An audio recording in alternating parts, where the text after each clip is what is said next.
Uncle, আপনি যদি 5 ওয়াক্ত নামাজ পড়েন তাহলে প্রতি ওয়াক্ত নামাজের জন্য 500 টাকা দেওয়া হবে। হ্যাঁ হ্যাঁ, তাইলে তো ভালোই হয়, এমনিতেও বেচা কেনা কম কম। আমি তাইলে আজকে থেকে নামাজ পড়তে যাব। হ্যাঁ হ্যাঁ, তাহলে তো ভালোই হয়, এমনিতে ইনকাম নেই, বিয়ে শাদী হচ্ছে না, আমি তো আজকে থেকেই মসজিদে যাব। তাহলে তো আমিও যাব। পরীক্ষার রেজাল্ট ভালো হচ্ছে না, বাড়িতে টাকা চাইলে টাকা দিচ্ছে না, হাত খরচের টাকাটা হয়ে যাবে। আচ্ছা ঠিক আছে, এই নিন ভাই আপনার 500 টাকা, এই নিন। আর এটা আপনার। তোমার কষ্টে জমানো টাকাগুলো ওদের দিয়ে দিলে, কিন্তু ওরা তো টাকার জন্য নামাজ পড়ছে, আল্লাহর জন্য নয়। চাচ্চু, আপনি অপেক্ষা করুন, দেখুন না কি হয়। আচ্ছা ঠিক আছে, চলো। ঠিক আছে। ভাই আসসালামু আলাইকুম।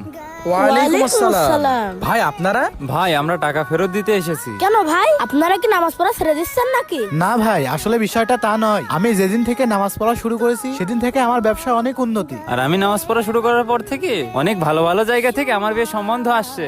সকল সমস্যার সমাধান নামাজ।